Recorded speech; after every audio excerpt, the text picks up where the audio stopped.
Shri P. Jawahar, Development Commissioner and Secretary to the Government of Puducherry. Shri L. Mohammad Mansoor, Additional Secretary to Government cum Director of Ports Government of Puducherry. Mr. Jürgen Bellum, President and CEO, Cordelia Cruises.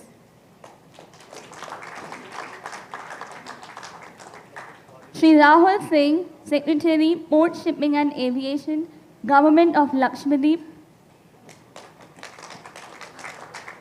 Shri Kale Amit Maruti Rao, Special Secretary, Shipping, PMB, PWD, Andaman and Nicobar.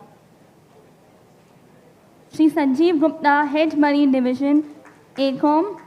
Mr. Shivam Nevatia, sorry for that, Director, Ports, Government of Dadra and Nagar Haveli and Daman and Diu. And we have Ms. Nandini Maharaj, Special Secretary, Tourism, Andaman and Nicobar Islands. Please welcome, ladies and gentlemen.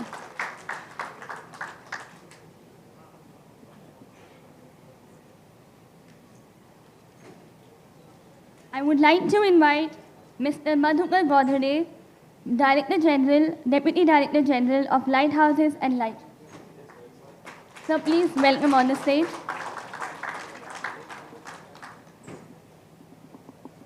Now, to start the proceeding of the session, please join me in extending a very warm welcome, and I would like to now invite Shri Sunil Paliwal, Chairperson, Chennai Port Authority and Kamarajam Port Authority, to kindly felicitate Honorable Admiral D.K. Joshi. A big round of applause. Ladies and gentlemen, please keep it going.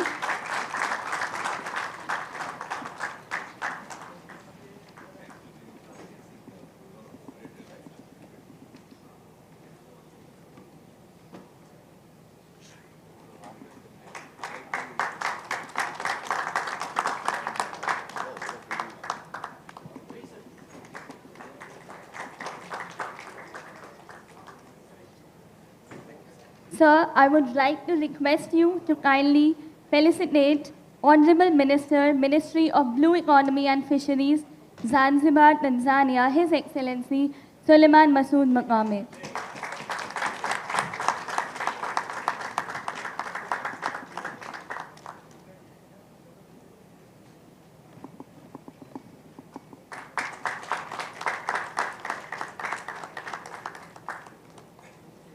A humble request to all the dignitaries to please pose for the group photograph. We may please have the group photograph.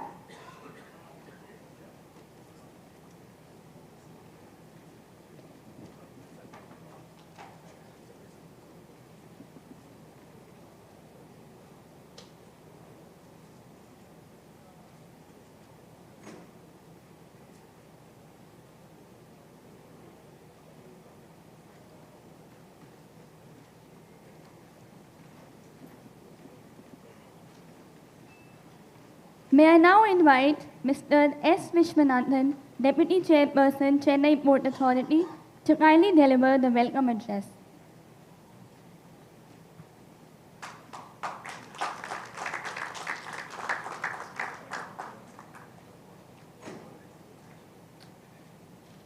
Good afternoon to one and all. Distinguished guests on the dais, off the dais, and fellow enthusiasts of the maritime industry. I am truly delighted to welcome you all to the special session with islands and territories at the Global Maritime India Summit 2023. It is my privilege and honor to welcome Honorable Admiral D.K. Joshi ji, Lieutenant Governor of Andaman and Nicobar, to this session. He is also the Vice Chairman of Island Development Agency. A warm welcome to you, sir. It is my privilege to welcome the esteemed speakers to this session. His Excellency Suleiman Masood Makame, Honorable Minister of Ministry of Blue Economy and Fisheries, Zanzibar, Tanzania. Mr. P. Jawahar, IAS, Development Commissioner cum Secretary to the Government of Puducherry. Mr. L. Mohammad Mansoor, Additional Secretary to the Government cum Director of Ports, Government of Puducherry. Mr. Rahul Singh, Secretary, Port, Shipping and Aviation, Government of Lakshadweep. Mr. Amit Kale Maruti Rao, Special Secretary, Shipping and Public Works Department, Andaman and Nicobar. Ms. Nandini Maharaj, IAS, Special Secretary, Tourism, Andaman and Nicobar. Mr. Jurgen Balom, dear friend and President and CEO of Waterways Leisure Tourism Private Limited, more popularly known as Cordelia Cruises. Mr. Sanjeev Gupta, Head Marine Division, AECOM. He has a wonderful presentation to make today on the transshipment proposal at Galatia Bay. Mr. Shivam Teotia, Director Ports. Mr. Madhukar Gudade, DGLL. Today, we are gathered here for the special session with the Island Union Territories, which includes the beautiful Union Territories of Andaman Nicobar, Puducherry, Lakshadweep, Dadra and Nagar Haveli, and Daman and Diu. The meeting will deliberate the recent developments in port infrastructure within these regions and explore the maritime trade opportunities in this area, particularly emphasizing the potential in tourism and transshipment. Our Union Territories are blessed with attractive long coastlines, serene beaches, and a rich cultural heritage, and have tremendous potential to become a tourism hub for travelers from around the world. The pristine beaches of Andaman and Nicobar, the charming French quarters of Puducherry, the untouched beauty of Lakshadweep, and the serene coastal landscapes of Dadra and Nagar Haveli, Daman and Diu offer unique opportunities for cruise tourism. The experts from this domain will share their experiences and strategies for driving cruise tourism in these regions. Andaman and Nicobar Islands, strategically located along the key maritime route, this geographical advantage can be leveraged to a position as a transshipment hub. The presence of well-connected ports can significantly reduce shipping cost and transit times. I leave it to the experts to deliberate on the transshipment potential of Galatia Bay, Andaman and Nicobar Islands. As you are all aware, the Maritime Vision 2047, launched by the Government of India, represents India's ambitious vision for its maritime sector, and it provides a comprehensive blueprint for the future of country's maritime sector. The overarching goals include enhancing the competitiveness of our ports, both in terms of infrastructure and efficiency.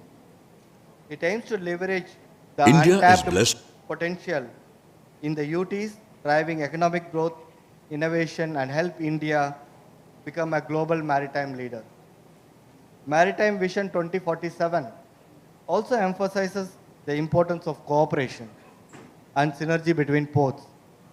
Recently, Chennai Port has acquired Kamarajar Port, and with the synergy, we are developing both as one as a Cape compliant hub, another as a more on cruise terminal as well as on cargo oriented. So we have, as a synergy, we have progressed towards 95 million metric tons of cargo handling, and we are aiming to reach 150 million tons in the coming days. Chennai Port, hosting a state-of-the-art international cruise terminal, caters to both domestic and international cruise services. We are exploring opportunities with the cruise liners. We had a tie-up with Cordelia Cruises, and in 2022, we did almost 85,000 passengers in our first season. This year, we have also started our international cruise towards Sri Lanka, and we are also looking at opportunities which the entire globe, towards Thailand, towards Singapore, towards Mauritius and other areas, which can be brought forward and which can really synergize our entire operation along the east. Early this year, Chennai Port flagged the first feeder container between Chennai Port and Puducherry. This will help reduce the transit time and total logistic cost of first last mile connectivity, and also help decongest the roads. These are some of the few examples where India is working together to achieve India's full maritime potential. I believe Today's session will serve as a platform to share ideas, explore opportunities, and formulate strategies of collaboration that will propel growth in the maritime sector in the island union territories and thereby support the nation in achieving $5 trillion economy. I once again welcome you all to this session. Let's make this session a grand success. Thank you.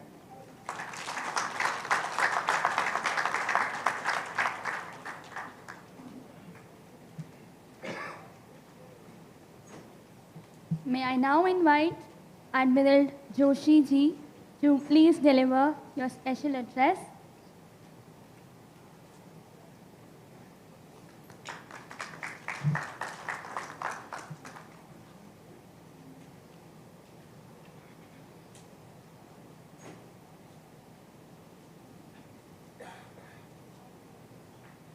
Honorable Minister for Blue Economy and Fisheries, Government of Tanzania, Excellency Suleiman Masood Makame, Session Convener, Mr. Vishwanathan, Deputy Chairperson, Chennai Port Authority, Co-Convener, DGLL, distinguished speakers, ladies and gentlemen, it's a privilege to chair this session, the Union Territories, and I thank the organizers for the honor given to me. The session, of course, is poised to deliberate on how Union Territories, most of them are island territories, are poised to drive exponentially the infrastructure and management led by the ports and shipping sector. So while my colleagues from the ANN administration would cover the topic in greater detail, I would, in this preamble, set the broad contours of ANN Islands and their potential to bring in investments and drive the economic growth in the shipping and port sector. Strategic location-wise, all of you are denizens of the maritime domain. We are offset towards the southeast, and apart from dominating the 10-degree navigable channel, our islands also dominate the Malacca Strait, which all of you are aware is perhaps the busiest and strategically the most important navigable strait globally. From our southernmost island, that is the Great Nicobar Island, across Malacca Strait to Banda Aceh or Sabang in Indonesia is roughly around 80 odd nautical miles, and on a day that you have good propagation conditions, it is actually possible to talk on walkie-talkies across. So to that strategic importance, you juxtapose now our group of 836 islands, and you can visualize the potential for growth that exists in the Union Territory of Andaman and Nicobar Islands. Just the southernmost one island, the Great Nicobar Island, to which I referred to just now, for rough comparison purposes as compared to the island of Singapore, is 1.7 times the size of Singapore. Singapore is currently around 6 million populations. Great Nicobar Island is 10,000. So that brings into perspective the potential for growth and development just this one island out of our 836 islands has. And this has started now. So the session will deliberate on how in Great Nicobar Island itself, there is a brand new greenfield airport coming up. There is an international container transshipment terminal coming up, which those of you who heard the Honorable Prime Minister on day one, he referred to the island's development-led international container transshipment port. This is the one he was referring to, where the concept is to have finally 16 plus million TEUs as the capacity, which will be amongst the biggest, if not the biggest, in the entire region.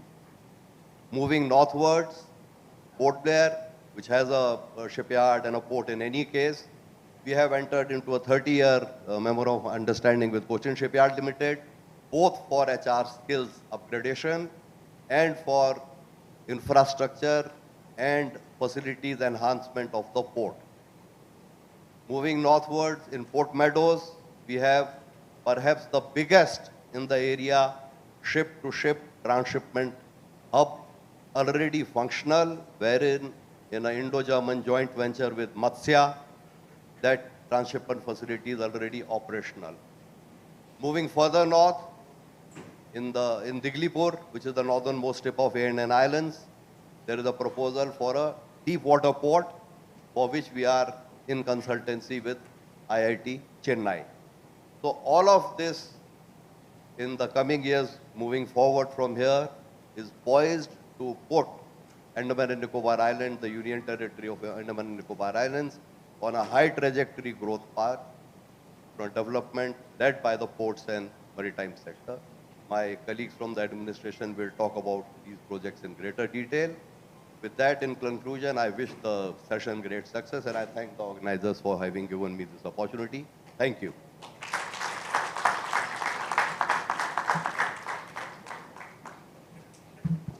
Thank you for an insightful address, Joshi ji. And I'm sure your words would indeed prove to be pragmatic in the development of the island duties in India. I may now invite Honorable Minister Suleiman Masood Makame, His Excellency, and Honorable Minister of Ministry of Blue Economy and Fisheries, Tanzania, to kindly deliver his special address.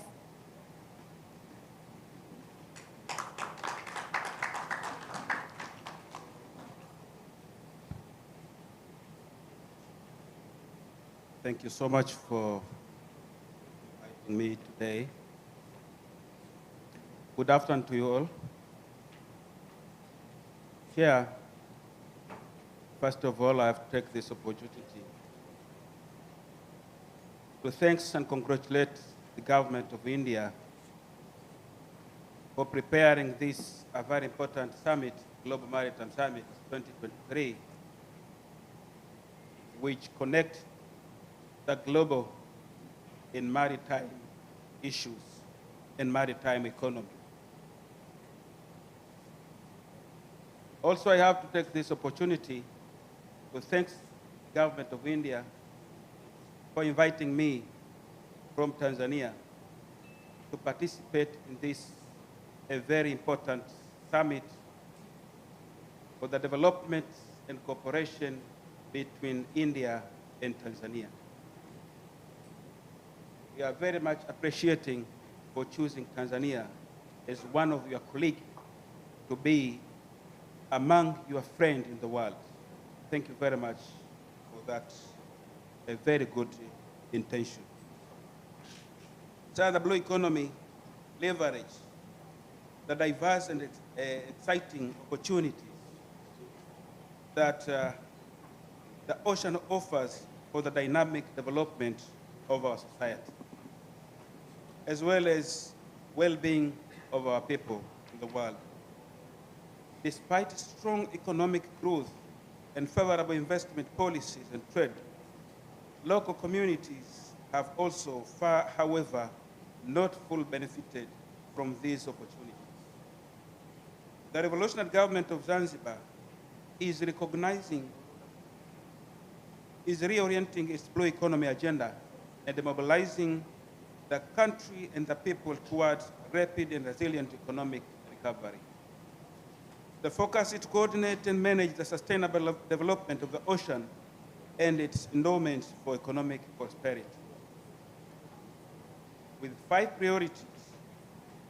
priority areas, as its center, Zanzibar's blue economy aims to explore new ocean-based opportunities while safeguarding and restoring marine ecosystem with reduced biodiversity loss, increased climate change adaptation, and low social risk. The 5 priority areas include fisheries and aquaculture, offshore renewable energy, oil and gas development, blue economy governance, and maritime trade and infrastructure, and sustainable tourism. That is of relevance to this meeting sitting here. Chair, coastal ecosystem. Coastal tourism is a key component of Zanzibar economy, providing significant part of gross domestic product and public revenues. Zanzibar is blessed with many natural, historical, and cultural tourism attractions that provide an important path towards sustainable development of marine and coastal ecosystem. In a population of 1.8 million, the coast sector provides around 35,000 direct and about 70,000 indirect employment. In 2019, Zanzibar received over 500,038 tour and 64 tourists that contributed 29.2% of the GDP. In 2020, due to the COVID pandemic, the number of tourist arrival nearby Harvard and the GDP share dropped to 15.9%. The government of Zanzibar intends to increase the number of tourist arrival up to 800,000 by 2030, and tourism expenditure to be 420 from around 100 to 2019 per person per day. However, the industry is faced by several challenges, including cultural erosion, multiple user conflicts, inequitable benefit sharing, and lack of recognizable branding. The aim of these priority areas is to develop and promote resilient and sustainable tourism that considers sustainable management of environment, including water and social resources, and integrity of marine ecosystems. The four objectives for this area are ensuring the preservation of traditional norms and cultural value and the banner of sustainable tourism for all. 2, developing and promoting resilient tourism that considers sustainable management of environment. 3rd, setting measures for inclusive safeguards and assurance of equitable benefits. And 4th, commission development of Zanzibar tourism branding to market uniquely diversified attraction. This includes sport tourism, halal tourism, health and wellness tourism, heritage tourism, and MICE, meetings, incentives, conference, exhibition tourism. Zanzibar has opportunities and incentives toward tourism investment. We are keen to work together with India to strengthen our cooperation in tourism, which have begun since 18th century, where Indians, Tanzanians, travel from one country to another looking for some opportunities at those times. Now it's time to use and utilize CCC, that is connect, collaborate, and create for the betterment of India and Tanzania, Zanzibar. Thank you for your listening.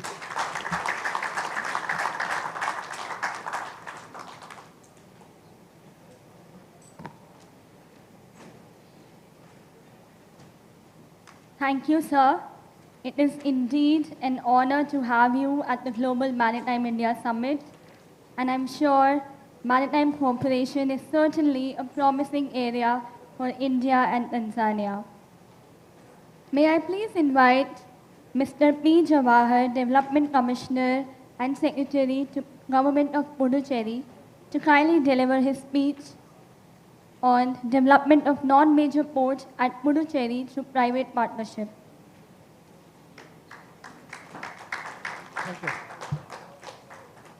Honorable Lieutenant Governor, Admiral D.K. Joshi ji, Honorable Co-Chair, His Excellency Suleiman Masood Makame, the Deputy Chairperson of Chennai Port Authority, esteemed co-speakers, organizers, entrepreneurs, and dear friends. Before I start talking about Puducherry, I would like to express my gratitude to the Honorable Lieutenant Governor of Andaman Nicobar Islands, because I worked in Andaman between 2012 and 2016 as DC of Nicobar Islands as well as DC of South Andaman Islands. So in the last 7 years, since my departure, I could see the kind of progress, the kind of projects which Andaman is doing under your leadership. It's amazing. I think Andaman is finally in the map, the international map. So my appreciation and sincere gratitude for you, sir. And with the kind permission of the chair, I would like to show a 1-minute video about the marine spatial planning, which I think it's one of its kind in the country, initiated by Government of India in collaboration with the Norwegian government. And only 2 union territories so far are covered under the marine spatial planning in the country. One is Pondicherry, the other one is Lakshadweep. So I would like to just play that video for a minute. After that, we'll pitch our agenda for the day from Puducherry's point of view. Economic and social objectives that have been specified through a political process. As marine spatial planning is an emerging concept in India, the Indian government, through the Ministry of Earth Sciences, is first piloting MS.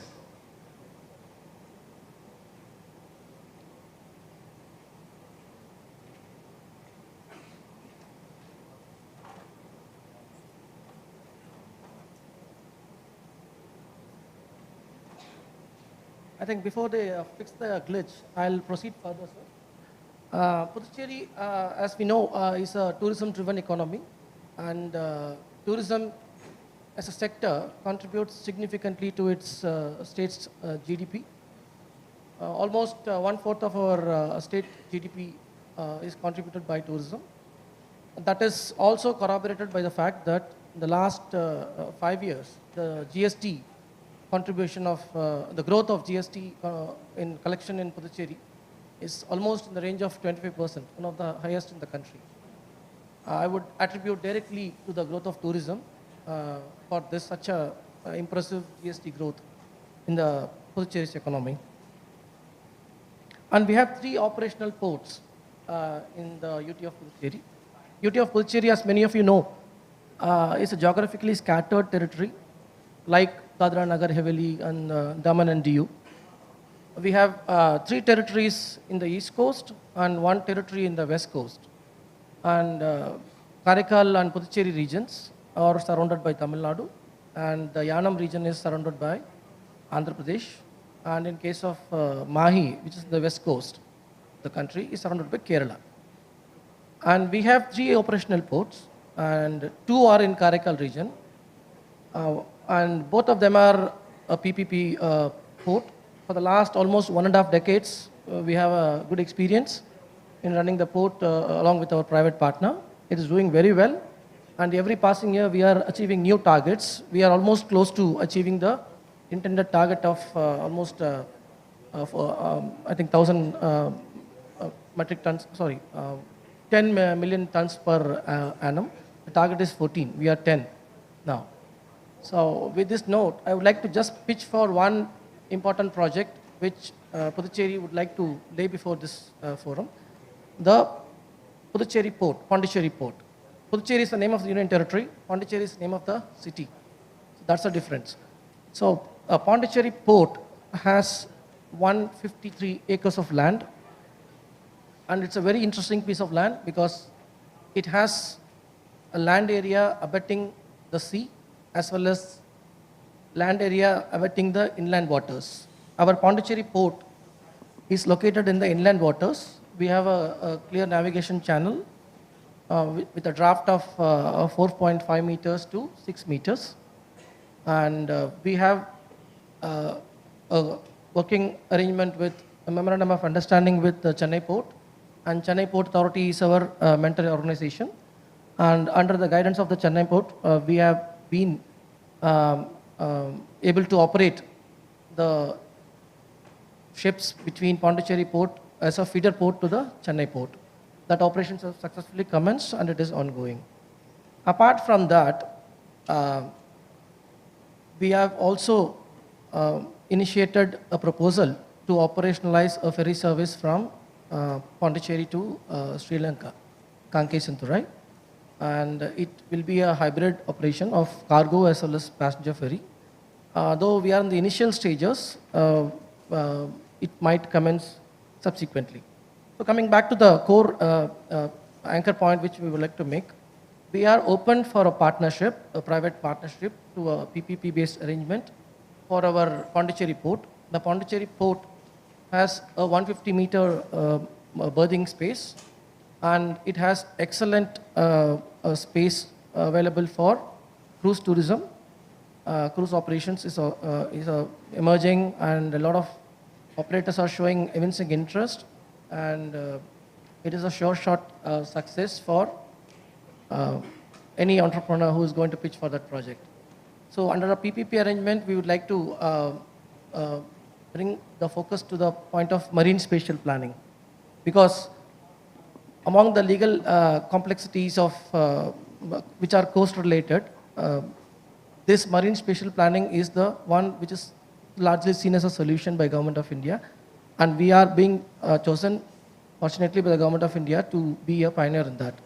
So marine spatial planning will lay out the operational guidelines for implementation of all those projects which are identified as part of the marine spatial planning, and cruise tourism, port operations, and water sports activities are essential part of it. So with these remarks, I would like to wind up, and if the technical glitch is fixed, probably we can do that.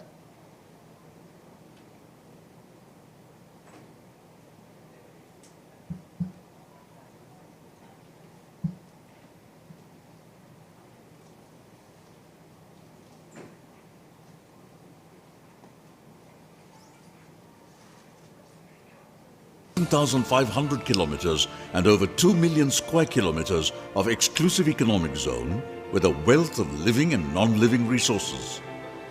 The Government of India's vision of New India by 2030 highlights blue economy as one of the 10 core dimensions of growth. Marine Spatial Planning, MSP, has been identified as a process for sustainable and integrated ocean management. Marine Spatial Planning, MSP, is a public process of analyzing and allocating the spatial and temporal distribution of human activities in marine areas to achieve ecological, economic, and social objectives that have been specified through a political process. As marine spatial planning is an emerging concept in India, the Indian government, through the Ministry of Earth Sciences, is first piloting MSP in Puducherry and Lakshadweep through the Indo-Norway Ocean Initiative signed in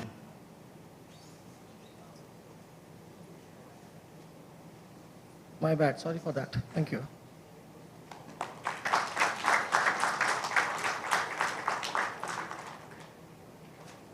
Thank you, Mr. Jawahar. May I please invite Mr. L. Mohammed Mansoor, Additional Secretary to Government cum Director of Ports from Government of Puducherry, to kindly make his speech on Emerging Shipbuilding, Ship Repairing and Ship Retrofitting Hub. Please welcome.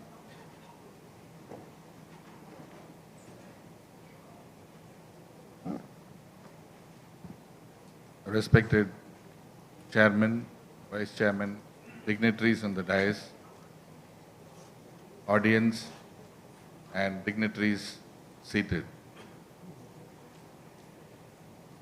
Pondicherry, as my Secretary and Development Commissioner has mentioned, I would just dwell on the focus which the Pondicherry port is trying to project itself as a port with capabilities for manufacturing of small, high-value yachts, water sports vehicles, water sports vessels, and as a retrofitting and repair yard.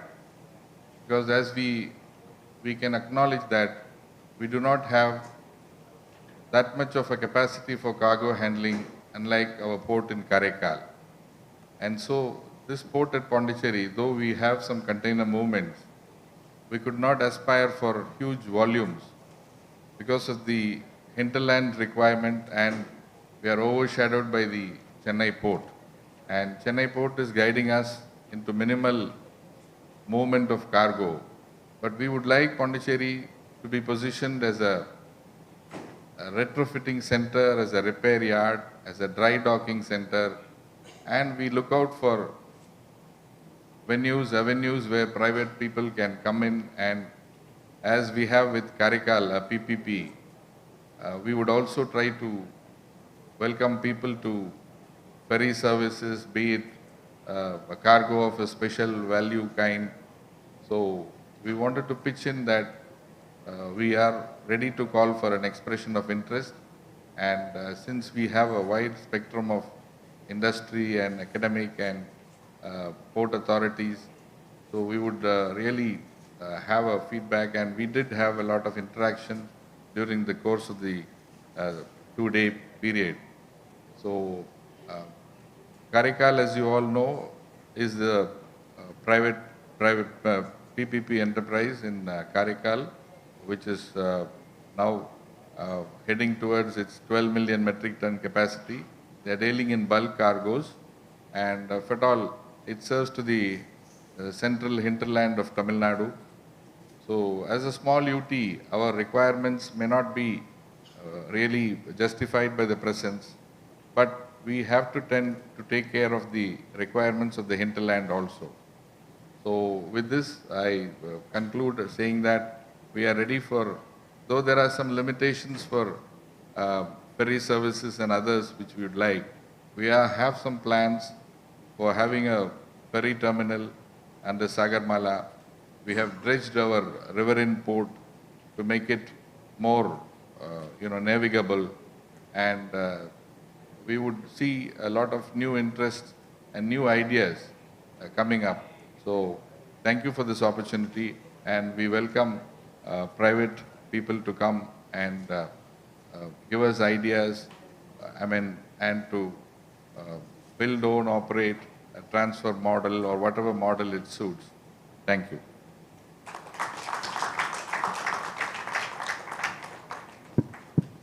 Thank you, Mr. Mansoor. May I now invite Mr. Jürgen Belum, President and CEO from Cordelia Cruises, Waterways, Leisure and Tourism.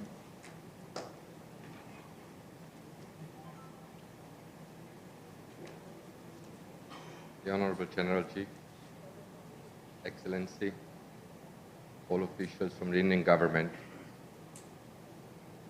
extremely excited to be here this morning. I wish I would have about 2 hours to talk about the opportunity of cruising and how cruising can contribute, especially to your Union Territory states, islands, and coasts. I was thinking a long time how I'm gonna explain the opportunity. So I'm gonna simply describe 2 success stories. The Caribbean islands. 80% of the Caribbean islands are the most richest islands in the world. All wealth created through cruise tourism, impacting indirectly and directly and creating more than 2 million jobs. If I wanted to go to the Caribbean islands today with my ship, there's not a single port available for the next 4 years at any of the islands. Success story number 1. Success story number 2. Today, 3 hours ago, my beautiful Cordelia Empress reached Agatti Island, taking 1,800 guests to your beautiful island. And I know what they're going to be saying by this afternoon when they come back on the ship. Oh my God, no idea that we have so beautiful places in India, and we always thought the Maldives would be fantastic.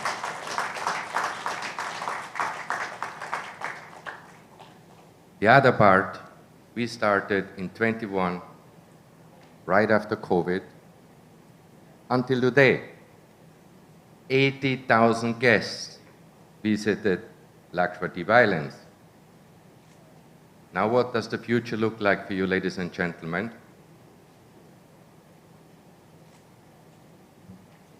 going to be amazing.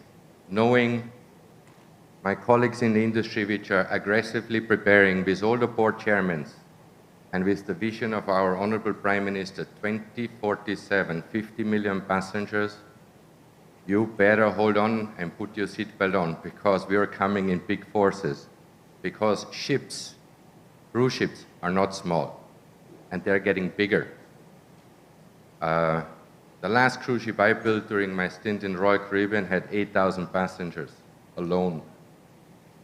So Costa is joining me with our effort this October. So we are taking a week, instead 1,800, 4,000 people to Lakshadweep, and more to come. Next year, we're going to have another 2 big cruise companies joining us, and we're going to make all year round of calls out of Chennai, so we can start serving Pondicherry and Port Blair. And then obviously, with being here on the West Coast, we're also going to be going back to Diu and Porbandar. So ladies and gentlemen, the opportunity is really, really bright. Now, where is the real opportunity? Everyone is asking me, can you bring your ship tomorrow? Well, no. It is not that simple. Ships are actually fairly big. Everybody thinks if it floats and serves some kind of services is a cruise liner. Well, it isn't. A cruise liner carries at least several thousand passengers. They're really big, and infrastructure is required. So, in order to generate this appetite, the real opportunity lies in preparation and long term. Let's get it right the first time around. There's a lot of experience out there. But I can assure you, the ships are coming. I made a commitment yesterday to Pondicherry. We're coming next year. So we're going to call Vizag, our home port Chennai, which is looking after us so well, Chairman. Thank you. We're also going to go to taste the new terminal in Vizag. We're going to have a home port in Cochin, continue with our Lakshadweep Islands almost all year around. And my second ship coming hopefully next year in September. Unfortunately, I have to tell you another truth. It's almost twice the size of the ship I have already. So we're looking at 300 meters, 120,000 tons, and 3,700 additional guests, besides MSC and everybody else coming. So let's buckle up, let's get ready. I think the greatest opportunity is prepare, succeed, and then earn the wealth and create a lot of jobs, because I'm sure altogether we can create a lot of opportunities and a minimum of 2 million jobs because of cruise tourism. Thank you very much.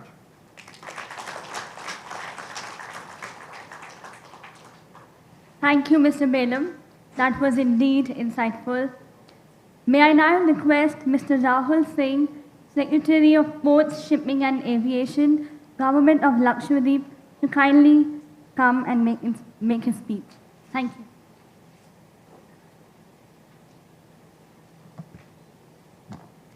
Good afternoon, all.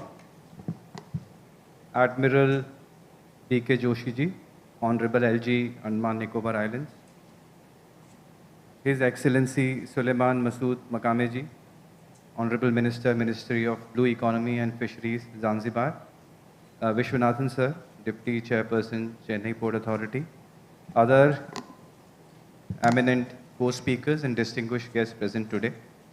I am representing Lakshadweep Administration as Secretary, Port, Shipping and Civil Aviation. And my topic of today is the port infrastructure and tourism infrastructure present in the islands of Lakshadweep and the future prospects of it. I have a presentation. I'll quickly go through the slides. This slide will talk about how 10 islands are situated to the main island. We have got Mangalore Port, which is closest to the northern islands of Bitra, Chetlat, Kiltan, Kadmat and Amini. Central islands of Agati, Minicoy, Androt and Kalpeni are closer to Calicut and Cochin, and similarly Minicoy is closer to Cochin. The other portion, which is maybe a little smaller in font, but I would just like to describe how it is so important for us that international trade routes from Far East and from Bay of Bengal crosses through Minicoy, which goes through Gulf of Aden and Persian Gulf. So that's how the importance on the geographical location of the Minicoy, which will help us in growth of the international maritime trade. This slide will give in detail about the population density, population of the islands, and how the area, it has 32 square kilometer landmass. However, the lagoon area is 4,200 square kilometer, which describes the tourism potential in all the 10 islands. This is a glance of the different parameters: temperature, lagoon area, land area. These are the 10 inhabited islands, 17 uninhabited islands, 6 submerged banks, and 3 coral reefs, which comprises of the whole of Lakshadweep. We have recently got into a quadripartite agreement with Cochin Port Authority, Cochin Shipyard, and LDCL, so as to have better consultation available for port infrastructure development, port management, shipping operations, and maintenance of ships. In the various slides, I'll be talking about port infrastructure which is available in the islands, shipping fleet, and port infrastructure at Kochi Port, which is our main port. We have got shallow water jetties available at all the islands, and eastern side we have got deep water jetties only in 4 islands: Kavaratti, Minicoy, Agatti, and Amini. Lone breakwater is available at Androt. This is how the jetties look like on the eastern side and the western side, and the breakwater at Androt. This is the shipping fleet available with us. We have got 5 all-weather passenger ships, high-speed crafts 6, cargo vessels 4, oil barges 2, and LPG cylinder carrier 1, which is basically for the islander logistics. And this is how our shipping fleet looks like with respect to the passenger cruise. This is our cargo cruise vessels. And port infrastructure available at Kochi Port. These are the dimensions available with respect to the berth and the passenger reporting scanning center, which has the passenger handling capacity of 700 passengers. There are 2 such terminal buildings are available at Kochi Port. We have got scanning centers. And this is the master plan that is our future of the islands at the Lakshadweep. This is proposed under Sagarmala scheme of the Government of India to provide better connectivity, boost tourism, and develop infrastructure facilities matching international standards. Androt, it is closest to the, as we just saw in the map, that Androt is the closest island to the mainland, and that is why it is being taken as the hub, and the other islands will be taken as spoke, where bigger logistics and availability will be present here. We will have the big cargo warehouses. And Kalpeni, Kadmat, because of their natural beauty, are taken as tourist destinations. So similarly, the plans for eastern and western jetties are made in the same manner. Agatti being the only island where we have the airstrip available, so it is being taken as a transit center. Kavaratti being the administrative hub, other islands are for the islander logistics. And Minicoy, because of its unique location in the Arabian Sea, we are having the requirements for Navy and Coast Guard requirements. And as we discussed about the master plan, Androt, we are having the breakwater extension, we are having the multi-modal jetties, all-weather jetties, and 250 and 150 meter dimensions are proposed for it, and warehouses as it is being taken as the hub. Kalpeni Kadmat 360 meter long cruise, because we are expecting cruise liners to visit the island, so we are taking it to take care of 300 meter LOA vessels to easily berth there. Agatti, Kavaratti, Minicoy in the same manner, and the other islands. This is how the Androt looks like. Androt Island, as we can see, the blue area will be the turnaround area for the ships, and in the blue we can see the berths which are proposed. And Kalpeni Kadmat, as we can see the beauty of these islands, is being developed, being thought over as the tourism hub, which have got eye-catching live corals, and that's why we are having 360 meter eastern jetty to handle vessels up to 300 meter. And western jetty to handle the high-speed vessels. Also, very important that we are having proposed destination for water aerodromes also. I will speak in the following slides how some tests have also been done for seaplanes. This is the Kalpeni Island. This is Chetlath and Kiltan, and the perspective of Chetlath. And we are also having new old Mangalore port proposed under Sagarmala. These are the dimensions of the port at the Bangalore, and this is being done with the help of Karnataka Maritime Board. We have already signed an MOU, and tender has already been awarded. We can expect the work to start anytime soon. We are going to have international level passenger terminal here. We also have under smart city peripheral roads and beachfront facilities proposed under Sagarmala, which are also being taken as a component under the smart city. At 5 islands, Kavrati, Kalpeni, Agati, Katmat, Minikoy, with the tourism perspective basically. This is how it will look like. This is the proposed plan on the eastern and western both sides. About tourism, as we have just seen how beautiful the islands are. They have got white sandy beaches, live corals, and beautiful lagoons, huge area of 4,200 square kilometer available, so it is an ideal place for scuba diving. And at the same time, we are also ensuring and protecting the sensitive ecology of the area. We have integrated island management plan already notified for all the islands. We are also in the process of approval of registration of tourist homes so that more number of keys are available for the tourists who are visiting the islands. These are the number of projects coming up: 5-star facility at Kavriti, PPP-based ecotourism project at Kadmat, Minikoy and Soheli, which is being done under the guidance of Niti Aayog. And very important that the most important thing which I would like to focus here is that KLI submarine project, which was the ambitious project of Honorable Prime Minister, has already been launched, and we have got 200 GB bandwidth, good internet speed available at all the islands now. So this will, I hope and I expect that this will really add to the tourism potential of the area. And MHA has also notified Agati and Minikoy Islands as authorized immigration checkposts and custom ports so as to streamline the foreign cruise ships and private yachts for direct entry into the islands. This is how the Paradise Hut area at Kavrati is being proposed for the 5-star facility right at the beach side. The DPRs are being prepared. And this is about the PPP project, where we are going to have India's first water villas with a total project cost of 806 crores. It is going to be a mix of land and lagoon-based villas. We have already signed agreement with IHCL and for Kadmat and Soheli. And Minikoy, the tender is being prepared, and very soon it will be awarded. So these are just the details of the previous slides as I just discussed. We have given coastal regulations, zone clearances have been given, NOCs have been obtained from local bodies. Very soon we will have India's first water villas in the islands of Lakshadweep. About the cruise tourism, as Mr. Jorgen Bellum spoke about the cruise tourism, and we are very thankful to them for having such good frequency to the islands. And my request to them would be that now we are going to have very beautiful 5-star facilities. So now you can think about staying and enjoying the beauty of the area and not just leaving on the same day. So now that can also be explored. We can see in the slides, 23,000 tourists visited in 2021-22, and 22-23, 35,000 more visits are planned through Costa Serena and MSC cruise operations in the coming time. And we would like to welcome more such cruise liners to avail the opportunities and the developments which are taking place in the ports and tourism infrastructure.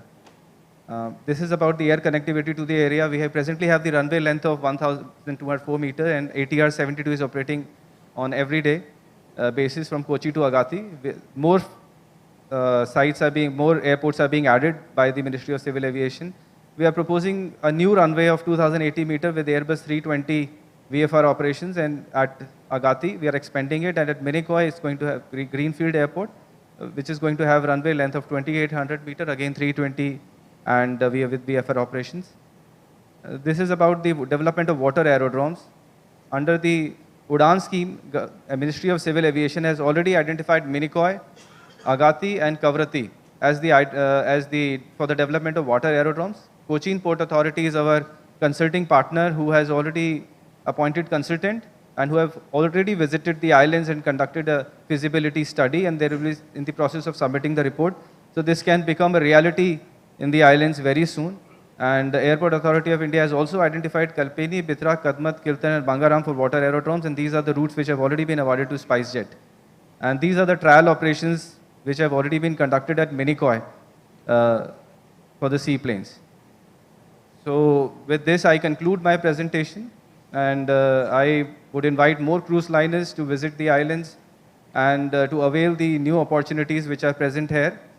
And on behalf of the administration, I extend my gratitude to the organizers at the summit to allow us the opportunity to present our port and tourism infrastructure development. Thank you.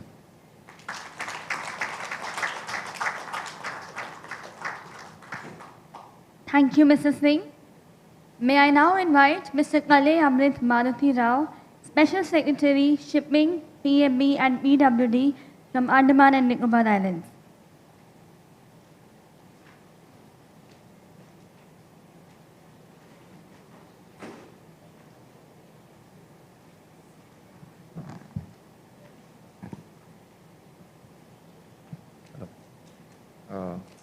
Honorable LG Sir, His Excellency Honorable Minister Tanzania, respected dignitaries on the dais and members of audience.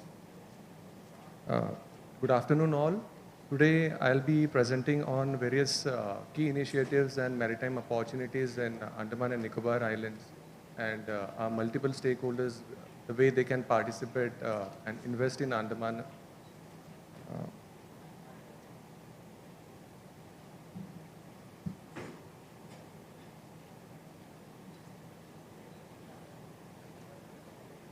So broadly, I'll be discussing about the vision for our islands. Then we'll switch over to what kind of advantages the islands provide.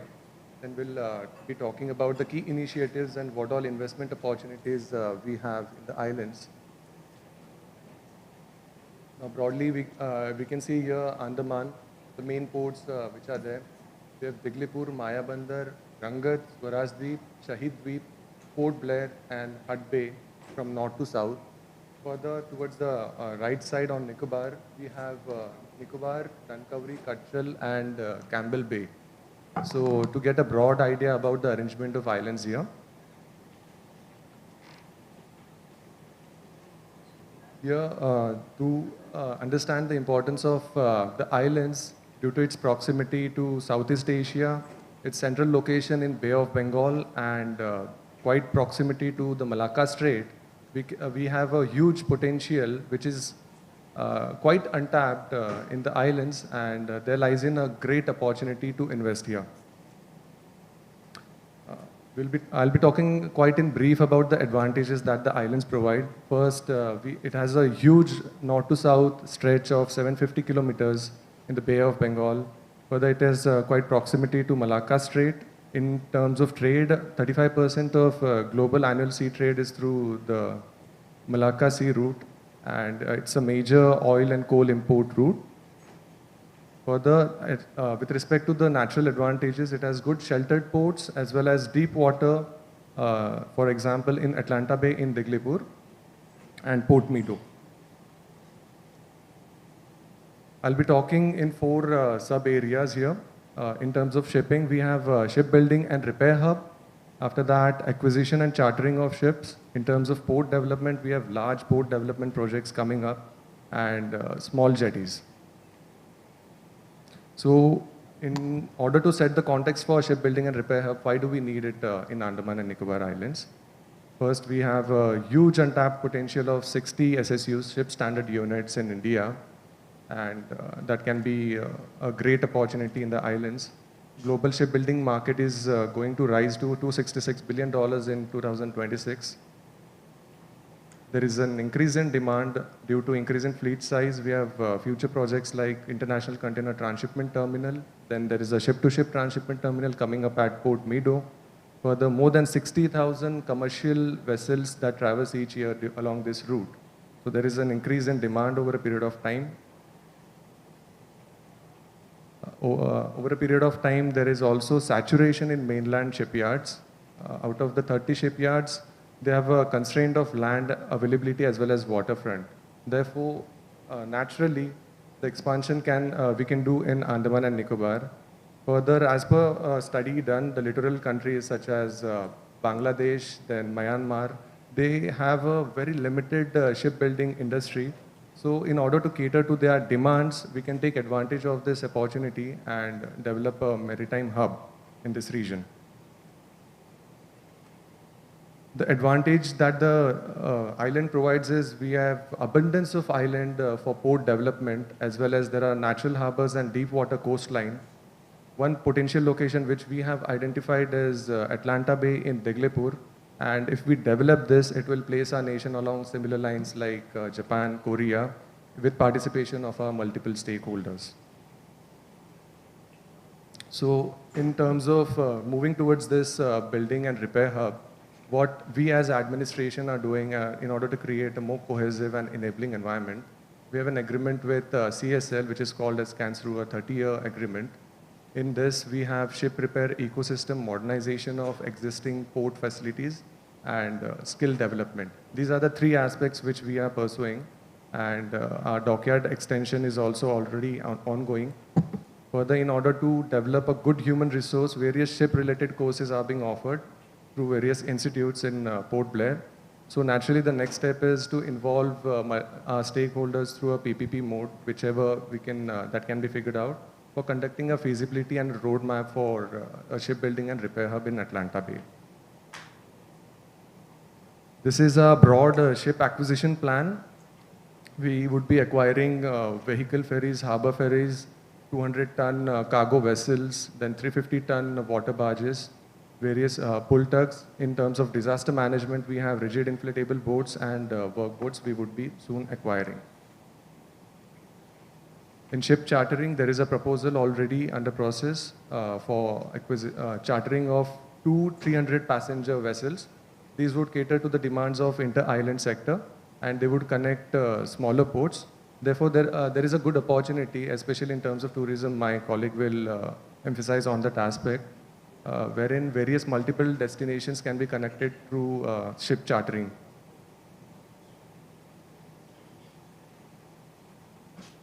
In terms of port development, as I had discussed in shipbuilding and repair hub, this is one location which we have identified for development, as well as it will provide more connectivity and promote tourism in North and Middle Andamans.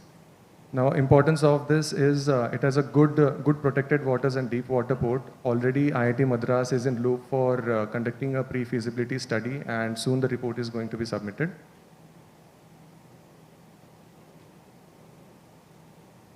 Ship-to-ship transshipment hub at Port Meadow. This is located just west of Swaraj Dweep. It is a customs port, therefore it has a great significance in terms of import-export of goods, providing a more suitable environment for various large vessels and container ships. Now, importance of this port is in another way that it can reduce time and cost for transshipment operations for Bay of Bengal countries and providing the basic necessities. Charges of the STS operations have been notified to be $0.35 per ton cargo to be transshipped. Therefore, quite competitive charges are being provided, and this is inclusive of ship-related port services as well as transshipment charges. Various cargo vessels coming from Australia, New Zealand, Southeast Asia, which are bound for the ports of eastern coast of India, west coast of Myanmar and Bangladesh, they can come and get their goods transshipped along this port. Further, we also in this, with respect to this port, we have an agreement with Matsya Shipping and Ports Private Limited, Kolkata. It's an agreement wherein there will be an assured business of 3.5 to 4 million metric tons of cargo to be transshipped every year once the operations will be started. So here I would like to pitch in for all our multiple stakeholders. They can similarly participate on the same lines of Matsya Shipping, and we can figure out various ways of assured business that can be provided. This is one of the most important projects of Andaman and Nicobar Islands International Container Transshipment Terminal, which would be coming up. I'll discuss about its significance as well as the project status that is currently there. It is located at Galathea Bay, so the significance is in terms of its proximity to various international shipping lanes, just 8 nautical miles from the major shipping route. Facilitation is done by ANIDCO, and implementation will be done through an SPV. The model of SPV has already been approved by the ministry. It has an estimated cost of more than 35,000 crore. So therein lies a huge opportunity for investment. Further, the projected traffic is 16.2 MTUs per year when it is fully operational by 2058. And in first phase, it is 4.3 million MTUs in first phase by 2028. It has total 16 berths with a total length of 5.47 kilometers. And it will have good infrastructure in terms of storage and reprocessing zones. In terms of project status, I would like to highlight the DPR which has been prepared by Samal Prasad Mukherjee Port, and it has been submitted to IIT Chennai for its vetting. My further focus would be on the EOI that was floated in the month of March this year, and we have received a good response from 10 companies which have been listed here. So soon an RFP will be floated after the necessary clearances we get from the ministries, the committees, and we will be moving forward with it. So I would like to pitch in here for all our stakeholders. You can come and invest and be involved with the administration for its economic development. Lastly, I would like to focus on this aspect, the jetties. We have a proposal for development of 21 jetties, maybe floating in 21 islands that has been recently renamed after. Further, we are also consulting with IIT Madras for preparing a feasibility report for it. This will help us in providing a good connectivity to these islands and promoting tourism. After this, modernization and remodeling of existing ports is what we are doing. The ports located in Port Blair, we are going to do converted them into a more designated ports with dedicated facilities such as Hado, Chatham, Phoenix Bay. An RFP will be soon floated for this purpose, and stakeholders who specialize in this, especially port modernization and development and providing various machineries, they can get involved in this. Thank you so much. And again, I would like to pitch in for the investments in Andaman and Nicobar and help us develop it into a global maritime hub and bring it on the map of global maritime industry. Thank you so much.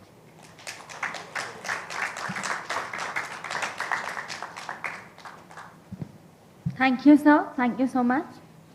We will now have Mr. Sanjeev Gupta, Head Marine Division, ACOM, to talk about transshipment potential of the Galathea Bay.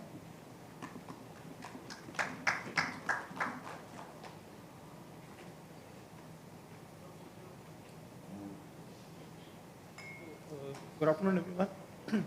I would like to present today the potential of development of International Container Transshipment Port at Galathea Bay, Great Nicobar Island. Galathea Bay is the southernmost part of the Great Nicobar Island. And as part of the holistic development planned by NITI Aayog, there are 4 projects which have already been approved, which relate to container transshipment port, international airport, township, and power plant.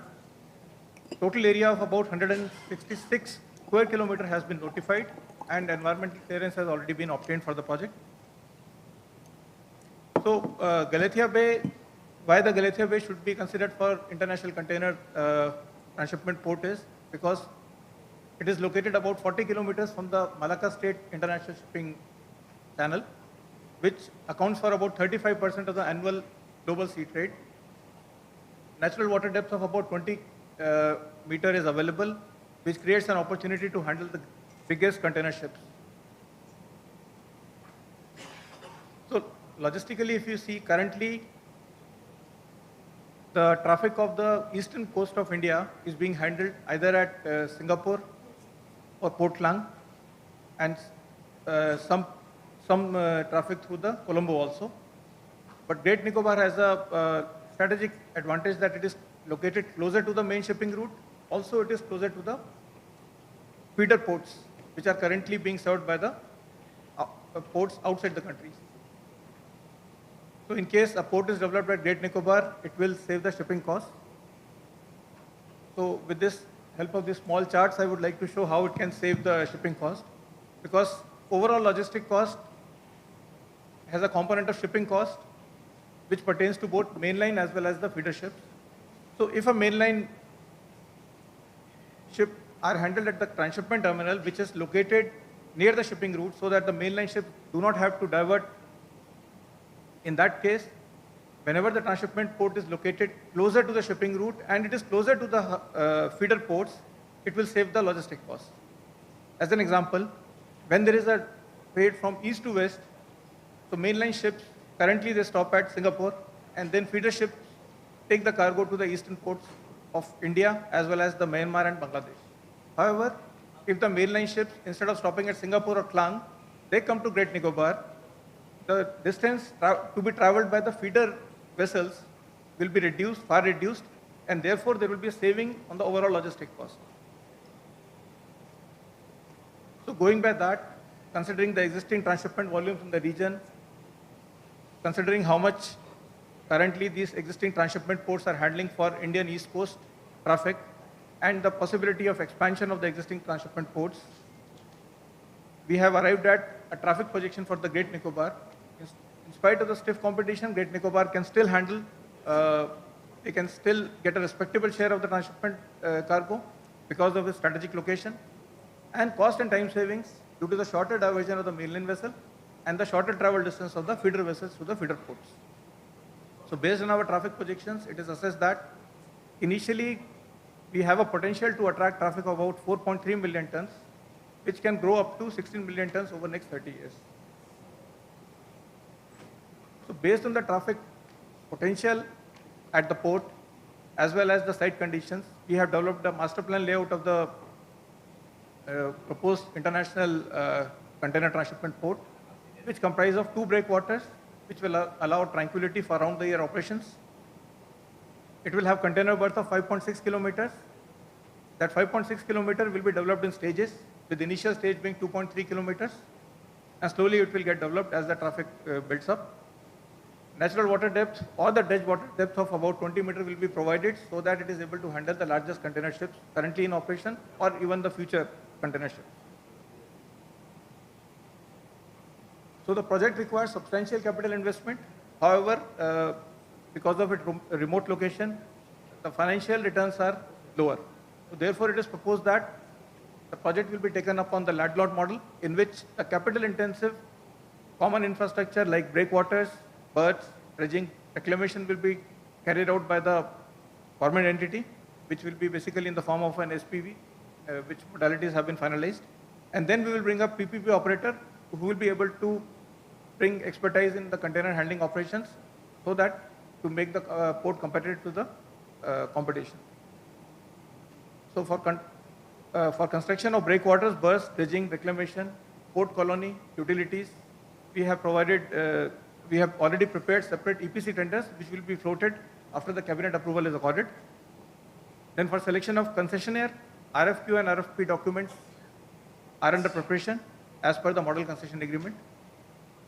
Environmental clearance for the project is in place, and the conditions set by MOEF shall be strictly complied during the construction and operation. Thank you.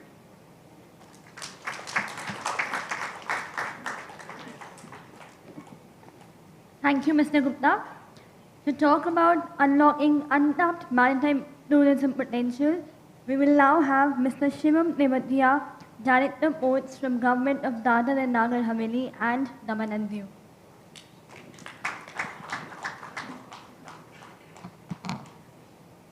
Respected Honorable Lieutenant Governor, Sir, His Excellency Makame, distinguished speakers, ladies and gentlemen. Today, I would like to introduce you to the enchanting Union Territory of Dadra Nagar Haveli, Daman and Diu in the western part of India. This region is a testament to the country's cultural diversity and natural beauty.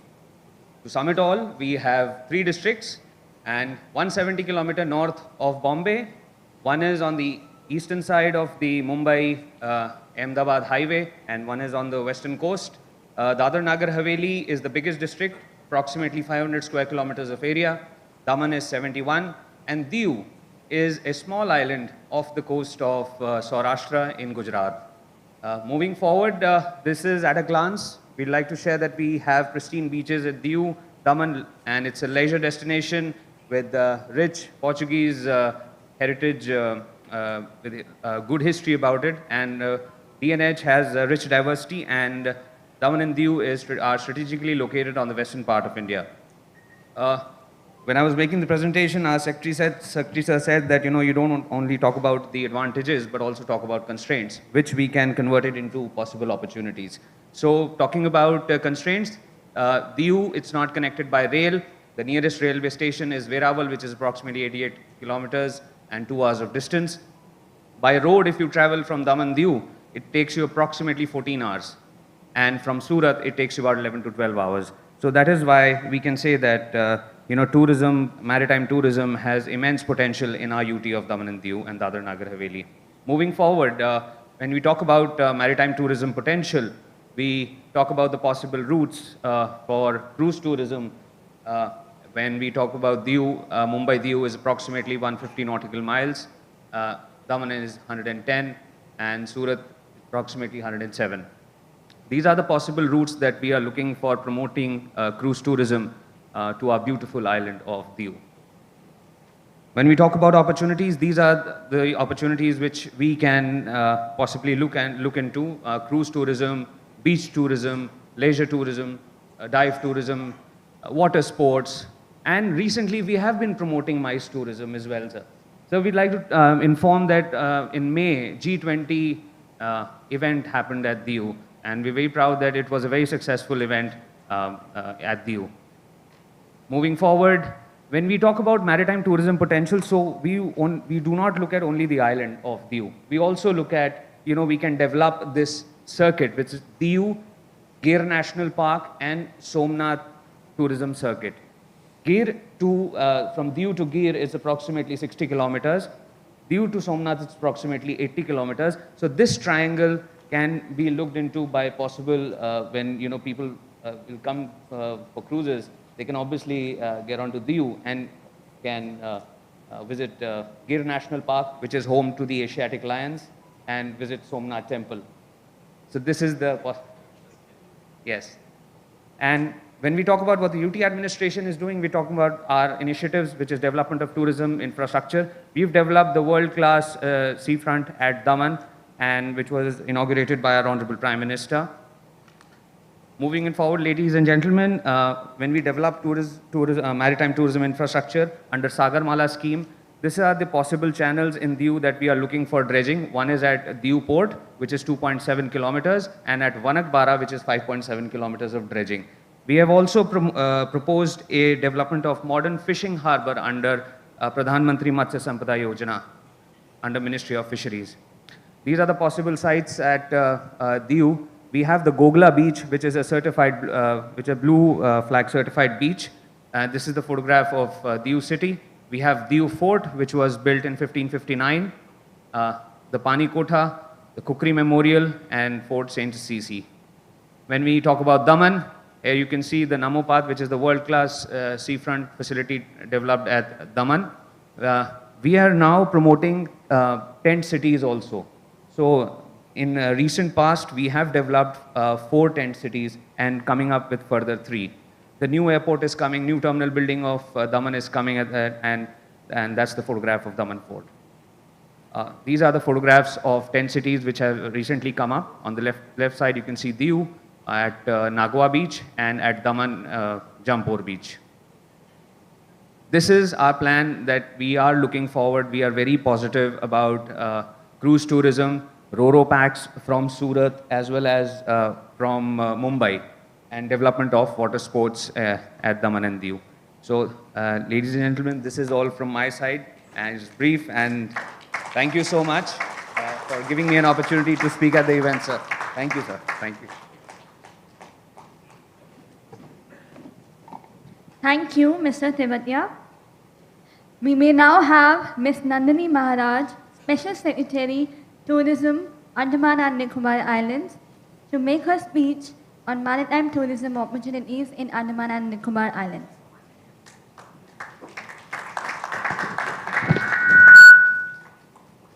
Honorable Lieutenant Governor, Andaman and Nicobar Islands, His Excellency, Minister for Blue Economy and Fisheries, Tanzania, dignitaries on the dais, and ladies and gentlemen. I will be speaking about nautical and maritime tourism in Andaman within 3 minutes. So I request all of your attention for that. Again, talking about the location of Andamans, as we can see, Myanmar, Thailand, Cambodia, Vietnam, Malaysia, Singapore, Indonesia, and Sri Lanka, all can be, Andaman can fall right in the middle of the international cruise circuit for that. Domestic opportunities are also there between West Coast and East Coast of India to Port Blair. There are also opportunities for inter-island tourism within Port Blair itself. As has been mentioned, it's a 750-kilometer length of islands with 836 small islands dispersed throughout. We have had, from 2017 to 2022, less than 10 cruises landing in Andamans, and that is where our immense potential lies. My colleague has mentioned about the shipyards available, the shipping facilities available already. I would like to add that Port Blair is already a e-visa center, an integrated checkpoint. Immigration is not an issue. So the small things are in place. The big ships are now awaited. For inter-island cruise tourism, 2 points I would like to emphasize. The government has Atal and Ashok, 2 large cruise ships that are ready for customization and operations on a wet lease basis by the private sector. So 2 cruise ships are already there in a raw basis. Secondly, right now, the smaller map that you see, Port Blair, Swarajdeep and Shahidweep, formerly Havelock and Neil Islands, that is our main circuit for tourism. And the bigger map that you see, that is our actual potential. This potential is being leveraged through a Niti Aayog spearheaded project, which is focused on making 15 new islands accessible to tourists. Most of these were entirely inaccessible so far. For 4 islands, the bids are ready and they are going to be floated very soon. The transactional advisors have been hired, the papers have been prepared, the due diligence has been done, and then we request public-private partnership for executing the same. Again, 11 more islands are proposed. I would also like to say that environment clearances for the 4 islands have already been procured. Other projects in pipeline, we are looking to build a yacht marina. We are facilitating houseboat tourism. We are expanding connectivity through seaplanes. 3 routes have already been tendered and work has been awarded. Land airports are also planned at Diglipur, Campbell Bay, and Car Nicobar. So connectivity has majorly been an issue in Andamans. The game completely changed after 2018-19 when the Kani project was put into effect. It was a 1,200 crore project under which the government invested and brought 4G internet connectivity to Andamans. And then the path was opened for air, road, and water connectivity to bring in more tourists. Water sports, of course, is one of the main tourist activities. We are also looking to establish more certification centers in various water sports. Ross Island, formerly, now Netaji Subhash Chandra Bose Island. It's a small island off the coast of Port Blair, and it is highly surreal and spectacular. You see nature reclaiming history and nature reclaiming civilization on these islands. The building that you see will not stand for itself if the tree roots are removed. This is how we go to the island now. It's about 1.3 kilometers away. This is how we want to go to the island. We want an underwater tunnel, and we welcome the marine technology and the investment and the partnership and the knowledge that will be required to build something like this. And again, the bid has been prepared for the same. It will be floated very soon. So again, I've already mentioned this. We are working on connectivity, more policy, and more clearances. With that, the core of my presentation is over. However, I request the chair to allow me 30 more seconds to share some pictures about what is Andaman. Yeah, thank you, sir. Cellular Jail is our national memorial that embodies the Indian philosophical spirit and the patriotic spirit. We are building a heritage circuit as well. But nature tourism is what really drives Andamans, and interestingly, globally, it's a $154 billion industry, nature and wildlife tourism. We know that Andamans has white sandy beaches, but it also has India's only active volcano, the Barren Island. It has mangrove creeks, it has limestone caves, it has breathtaking natural bridges and geographical formations. It has more than 1,000 endemic species of birds, flora, and fauna. Out of the 7 marine species of turtles globally, 4 come and nest in the Andaman Islands, in different islands. We have our gentle sea cow, the dugong, the Nicobari pigeon, which is entirely breathtaking, the Narcondam hornbill, and so much more. We have monkeys that eat crabs, and we have crabs that eat coconuts, and you just have to visit the islands to experience them in their entirety. So I request all of you to come and explore Andamans, to plan it, and partner with us in furthering Andaman's tourism. Thank you so much.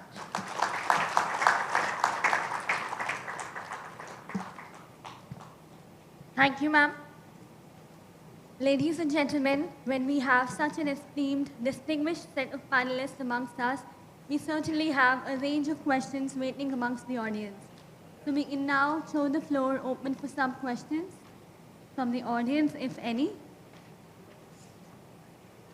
Are there any questions?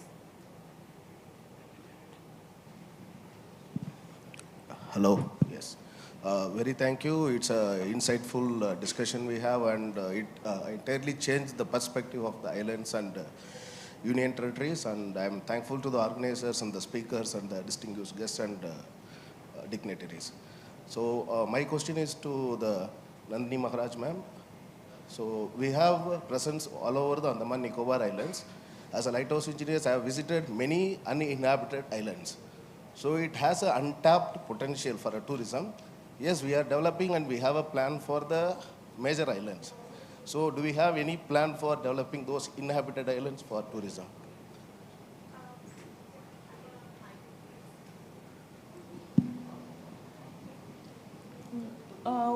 We do have day tour plans. So for example, Sink Island, we will be reopening very soon for day trips. We are doing the same with Redskin and Jolly Boy that were closed earlier due to some reasons. And the 15 bigger islands, we do want to see how that actually proceeds. And slowly, we'll take the calls, because we are also highly concerned about the ecological impact it will have. And that is our main concern right now. Okay. So hopefully with your partnership, we will be able to maintain the ecology. Yes. So if you have a master plan, ma'am, we are happy to incorporate in our sites, and definitely will comply with the ecosystem and environment. Thank you. Thank you, ma'am.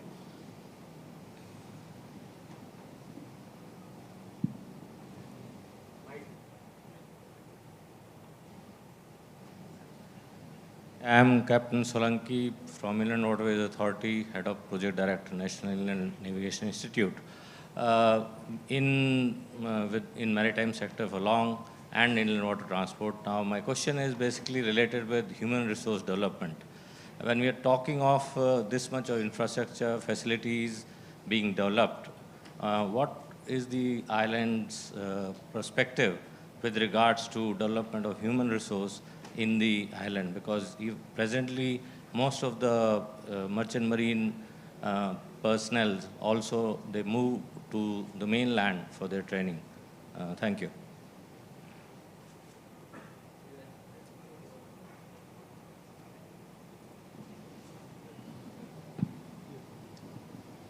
Good afternoon, everybody. I'm Captain A.K. Singh. I'm Director Shipping at Andaman Nicobar Administration.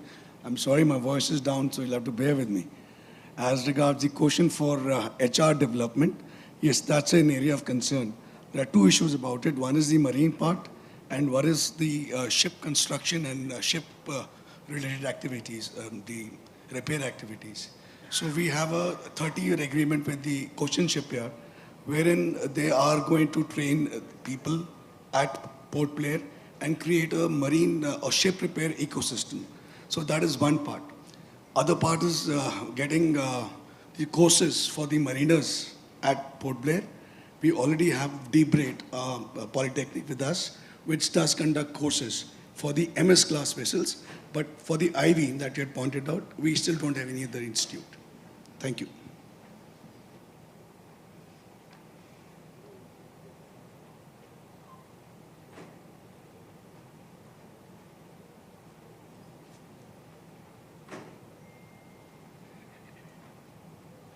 Thank you, audience.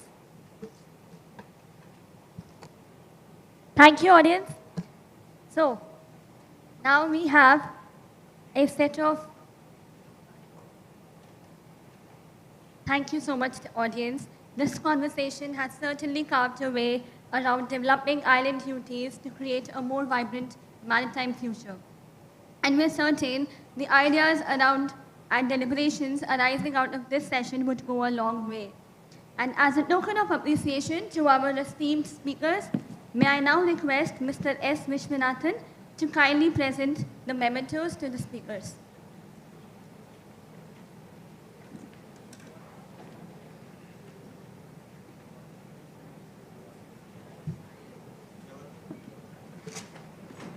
May I kindly request to present mementos? Mr. P. Jawahar, Mr. L. Mohammed Mansoor,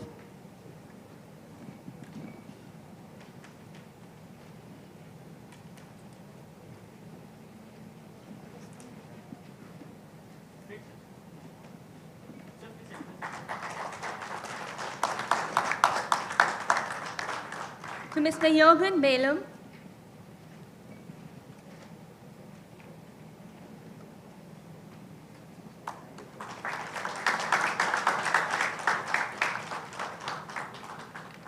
may I now request Mr. Madhukar Godade to present the mementos to Mr. Kale Amit Maruti Rao.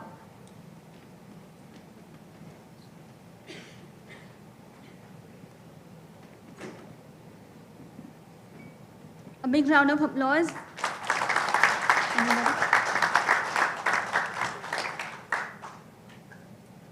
To Mr. Sanjeev Gupta.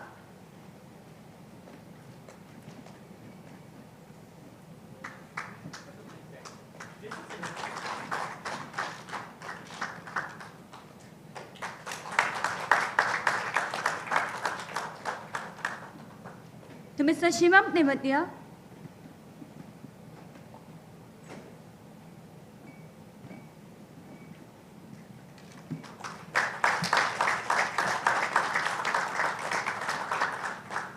Ms. Nandini Maharaj.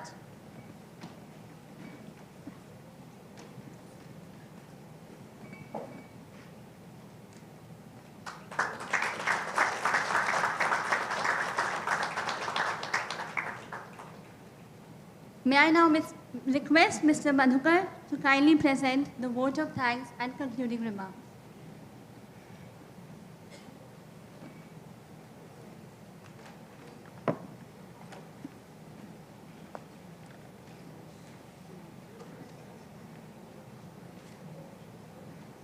धन्यवाद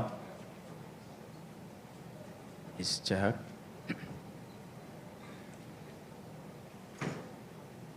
नमस्कार सबको।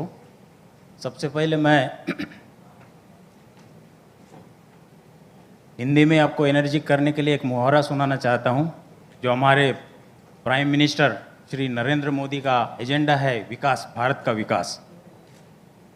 तो छोटी सी लाइनें जोड़ के सुनाना चाहता हूं ताकि आप एनर्जी हो सके। उसके बाद मैं इंग्लिश में वोट ऑफ थैंक्स दूंगा कि मन ऐसा रखो किसी को बुरा ना लगे, मन ऐसा रखो किसी को बुरा ना लगे, दिल ऐसा रखो किसी को दुखी ना करे, दिल ऐसा रखो किसी को दुखी ना करे, स्पर्श ऐसा करो कि किसी को दर्द ना हो, स्पर्श ऐसा करो कि किसी को दर्द ना हो, और भारत का विकास इतना करो को जिसका अंत ना हो। ये हमारे प्राइम मिनिस्टर, ऑनरेबल मिनिस्टर का एक स्लोगन है, और इस विकास के लिए सबका जोड़, सबका कंट्रीब्यूशन होना जरूरी है। इसके लिए हमने ये सम्मेलन बुलाया है। Now all dignitaries on dais, ladies and gentlemen.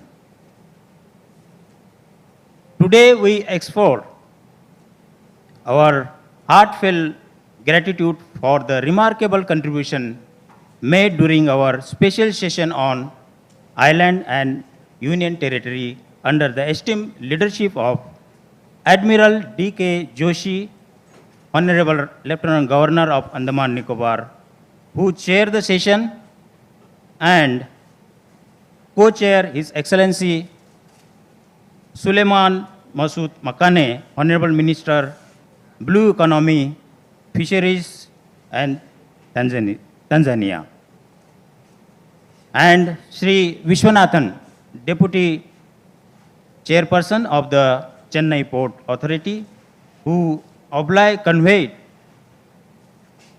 the chair.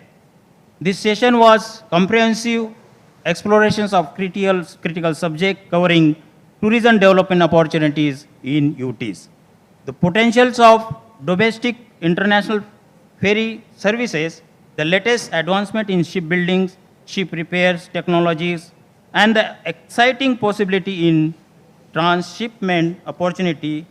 I extend our grateful to Sri Jawahar, the Development Commissioner cum Secretary to the Government of Pondicherry, on his session regarding the development of non-major port at Pondicherry through private partnership. We thank him for his valuable knowledge sharing amongst us. I would like to express our heartbeat thanks to Mohammad Masood, Additional Secretary to the Government and Directorate Port, Government of Pondicherry, for his informative session on emerging shipbuilding, ship repairing, ship retrofitting hub. Mr. Mansoor, expertise and insight into the maritime industry are greatly appreciated. His presentation has shed light on crucial aspect of Pondicherry development. Thank you, Mr. Mansoor. We wish to extend our heartbeat gratitude to Mr. Bailom, President, CEO of Cruises Waterways Tourism Private Limited, for his enlightening session on cruise tourism opportunity in UTs. Mr. Bailom's wealth of knowledge and passion for the cruise industry has left a lasting impression, providing us with comprehensive view of the potential challenges in this sector. Thank you, Mr. Bailom.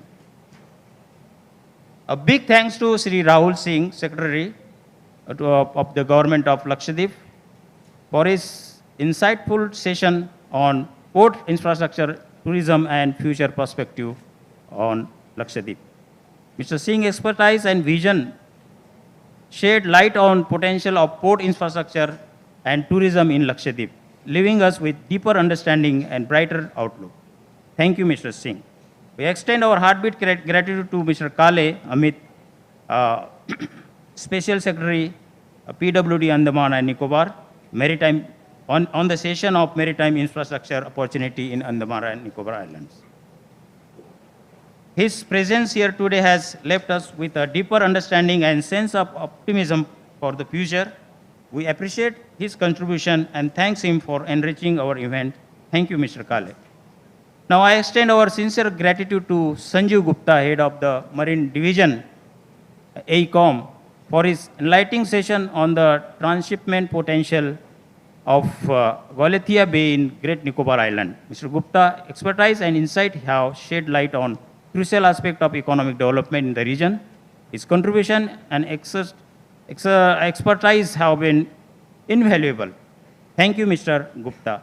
Now I would like to express our heartbeat thanks to Shivam Tioria, Director, Union Territory of Dadra Nicobar Haveli, Daman, Diu, for his session on unlocking untapped maritime tourism potential. Thank you, Mr. Tiotia. Now I extend sincere appreciation to Srimati Nandini Maharaj, Special Secretary of Tourism and Andaman Nicobar Island, for her exciting and enlightening session on maritime tourism opportunity in Andaman Nicobar Island. Her expertise and insight have provided a valuable perspective on the promising aspect of the maritime tourism in this beautiful region. We are grateful for her contribution, and her presence here today has greatly enriched our understanding of the subject. Thank you, Madam. I would like to extend our sincere gratitude to Sri Vishwanathan Group.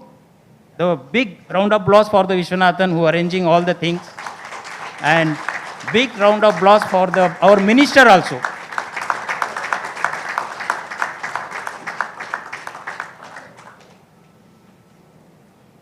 We extend our sincere gratitude to Admiral Sri D.K. Joshi, the Honorable Lieutenant Governor of Andaman Nicobar, and Suleiman Makwana, Honorable Minister of Blue Economy, for their remarkable contribution during the special session on islands and union territories at the Global Maritime India Summit 2023.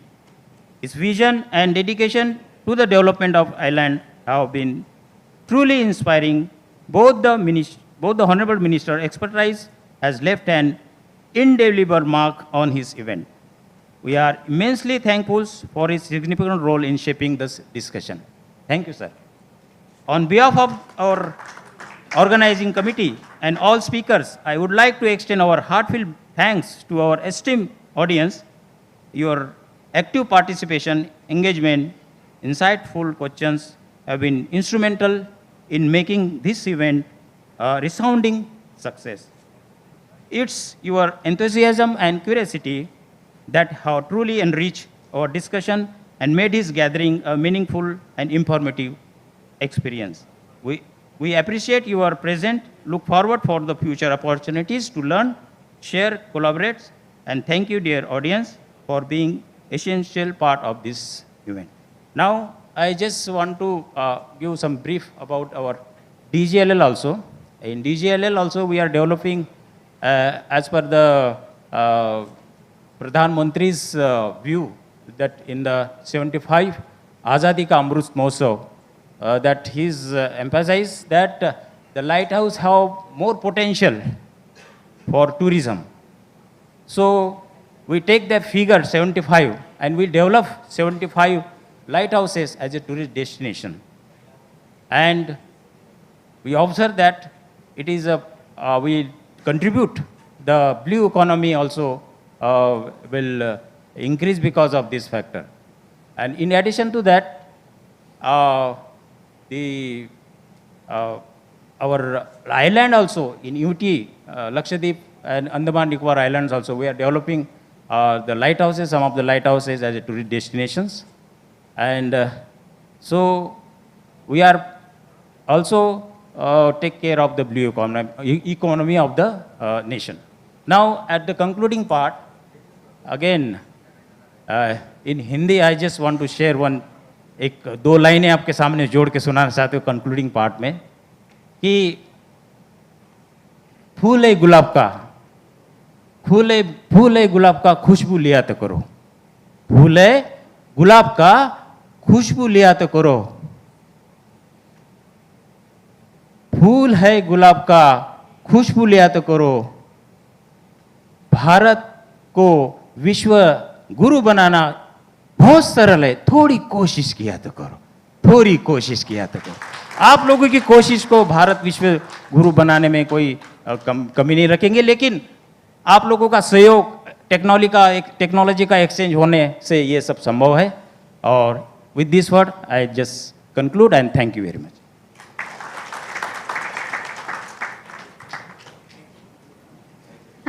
Thank you, Mr. Madhukar. Thank you, our esteemed panelists and our remarkable audience and delegates. With this, we conclude the final session of the Global Maritime India Summit. And now, thank you, sir. Thank you so much. Thank you. All the delegates, you are please requested to collect your delegate kits from the registration counter.